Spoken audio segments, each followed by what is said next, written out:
নারায়ণগঞ্জ-৩ সোনারগাঁও সিদ্ধিরগঞ্জ আসনে বিএনপির মনোনীত প্রার্থী জনাব আজহারুল ইসলাম মান্নান সাবেক এমপি জনাব গিয়াস উদ্দিনের সঙ্গে সাক্ষাৎ করছেন। এই গুরুত্বপূর্ণ সাক্ষাৎটি অনুষ্ঠিত হয় ৮ নভেম্বর সন্ধ্যায় সিদ্ধিরগঞ্জে জনাব গিয়াস উদ্দিনের বাড়িতে।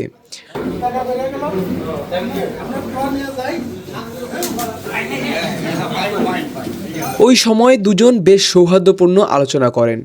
বৈঠকের উষ্ণতা বোঝাতে তারা দুজন কোলাকুলি ও পরস্পরকে মিষ্টিমুখ করান।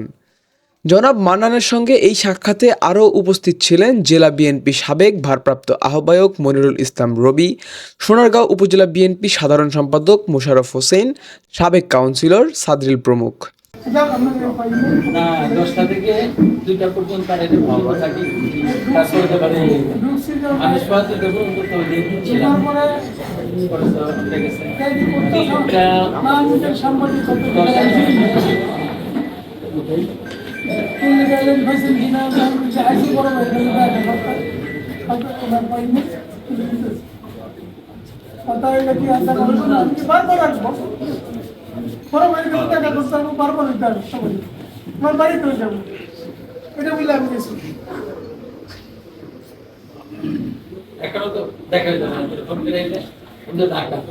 আমি প্রোগ্রাম আব্দুল্লাহ শেষ করে প্রোগ্রাম এরা আসছে, আমি ঢাকা চলে গেছি।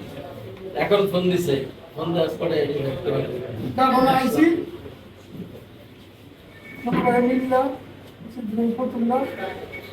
মডেল কি আসন করবো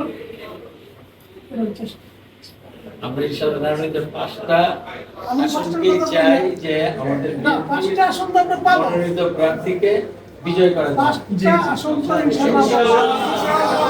পাঁচটা আসনে আমরা 2001 সালে 5 জন ছিলাম।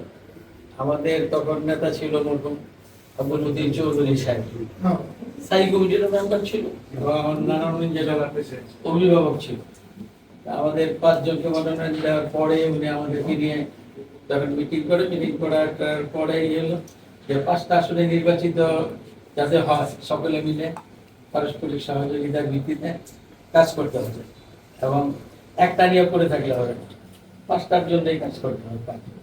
তখন আমরা সম্মিলিতভাবে 5টা আসনেই কাজ করছি এবং আলহামদুলিল্লাহ 2001 সালে তো আমরা 5 জনেই বিএনপি মনোনীত প্রার্থী বিজয় লাভ করছি।